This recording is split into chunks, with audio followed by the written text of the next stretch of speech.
Nagaland Transparency, Public Rights Advocacy and Direct Action Organization. नाम तो सुना ही होगा.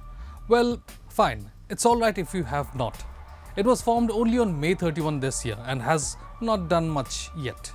But talk about issuing a press release that makes threats issued by militants look like poems read out to toddlers. Just read this. Storm the homes of 60 MLAs and burn them down to ashes. Wow. But why is a month-old organization issuing such hardcore threats? Because they, like millions in this region, heard that there is a strong chance that the Uniform Civil Code might be implemented in this region.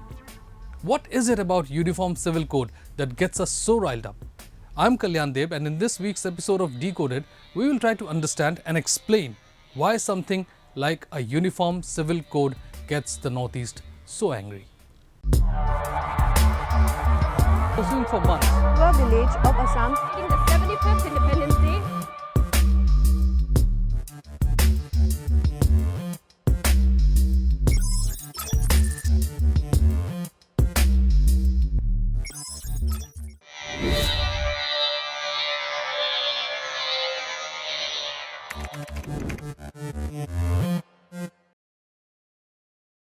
I will credit the ruling dispensation for one thing. They can get the entire nation riled up about a law even before there is any evidence of what the law looks like. Now Google Uniform Civil Code and you will be hit with a barrage of articles about what it is, why it is needed and why the BJP wants to implement such a law, except there is no such law. Right now, the only thing we have which is the closest to a UCC is a draft being prepared by the Uttarakhand government. Yes, for now, Uttarakhand is your best hope if you want to see a UCC in writing. In due course, that is. They are also yet to publish their draft, and since it is a draft, it will of course see changes. So for now, at least nationally, we are far away from the day when we know for sure what a national UCC would look like. So for now, there is no UCC, just lots and lots and lots of discussion around it, with BJP followers making it sound like this will be the best new law since, I don't know, demonetization. Remember chips in notes? Not this one, the other one. And that was supposed to be the end of corruption. Yeah, we do remember.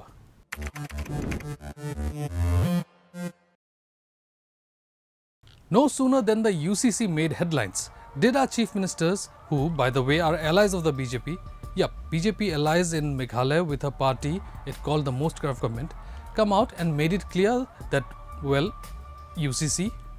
No. Here is what Meghalaya Chief Minister Conrad Sangma had to say. The Uniform Civil Code, according to the National People's Party, I'm talking from a party point of view as of now, it goes against the actual idea of India itself. India is a diverse nation, and the diversity is what is our strength. Of course, we don't know what will happen in the sense that what kind of bill will come out if it does come out.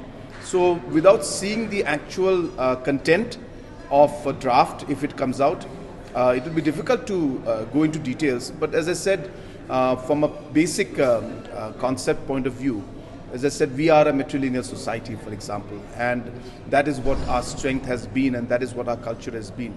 Now that cannot be changed for us, and definitely that's something that as a political party we realize that the entire Northeast, for the matter of fact, has got a unique culture and unique ways of our society, and hence we would want that to remain and we would not want that to be touched.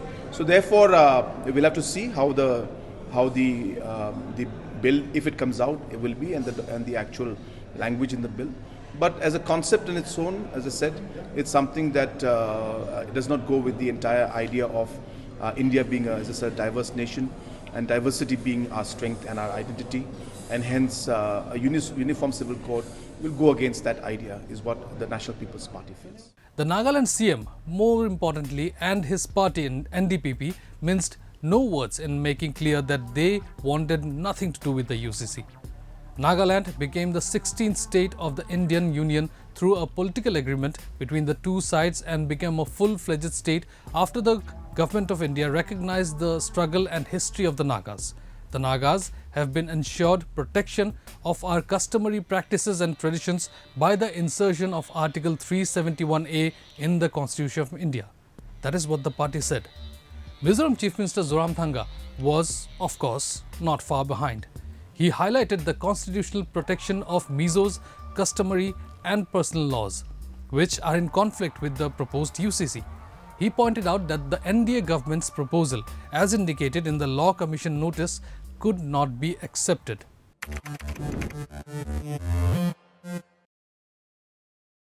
In what would sound like the understatement of the century, the northeast of India has had a, how do I say this without being scared about going to jail?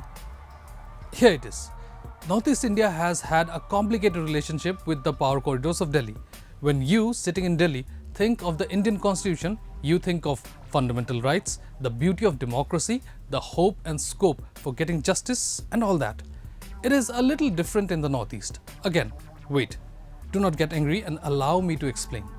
Every state in the Northeast at some point had aspirations of being a separate nation.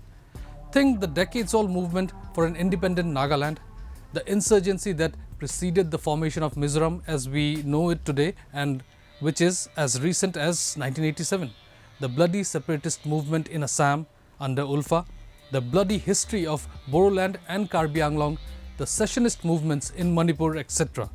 Sikkim may not have seen a bloody insurgency movement, but it officially joined India well after 1950 when the Indian Constitution came into effect. Now, whether it is Nagaland, Mizoram or Sikkim, everyone agreed to become a part of India under terms and conditions, that their customs and traditions are protected, right?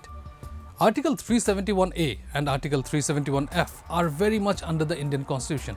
So when someone talks about a UCC, it, at least in theory, means that exceptions cease to exist. The first word of UCC is what? Uniform. So it cannot be uniform, it is not everywhere. And if it is not everywhere, it is not uniform. Also, again, not trying to go to jail here, but there are laws implemented in the Northeast even though locals have never asked for them, and even though they have caused immense hardship to the locals for decades. AFSPA? Anyone? Sure, from a security standpoint, several people, most of whom who have never seen the ugly side of the act, argue for AFSPA, but I would not be wrong if I said AFSPA has been protested against, yet the government does not care much about what locals say. To date, no mainlander has died under AFSPA, right? The reason why we are talking about AFSPA is because it shows that when a law is thrust upon the locals without their consent, they are bound to protest. Saw the recently conducted elections in 3 states? The turnover was massive. Thumbs up for democracy in action. Several areas witnessed voting over 85-90%. The Northeast has time and again shown its approval for elections, but it also wants a strong voice when it comes to raising dissent too. The region rose together when the CAA was passed, for example. Sure, the reasons may have been somewhat slightly different from the protest in the mainland, but there were protests. Why?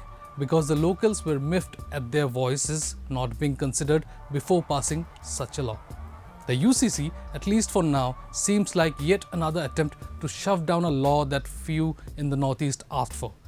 It is one thing for civil society organizations to protest, and since, well, most of them are Christians, Nagaland Joint Christian Forum, Mizoram Church Leaders Committee and, well, Christian missionaries, leadership, clergy, whatever you want to call them, they all are anti-national, sure, but here the elected leaders are also making their dissent clear, and all of them are BJP allies. Double engine government, remember?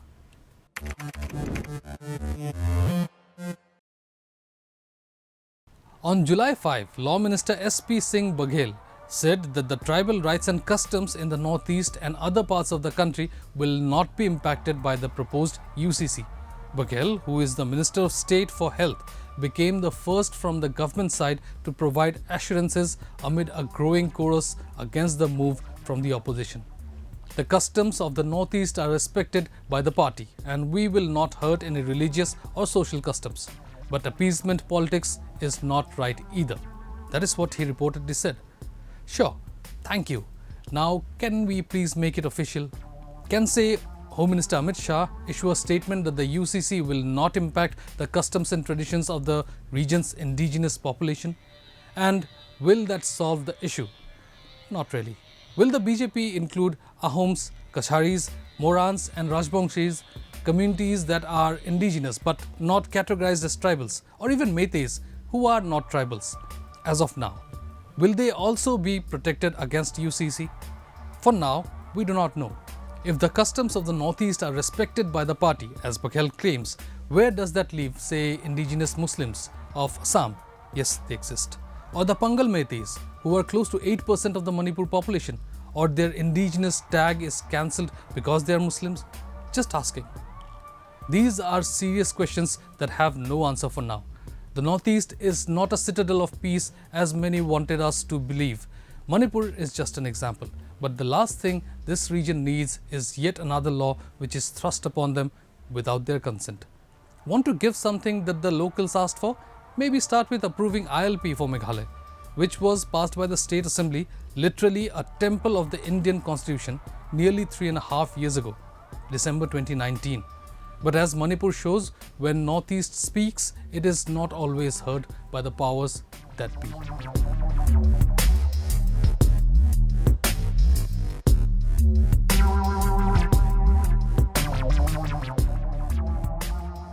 Don't forget to like, share and subscribe to EastMojo. For any queries, put them down in the comments section below and press on the bell icon for notifications.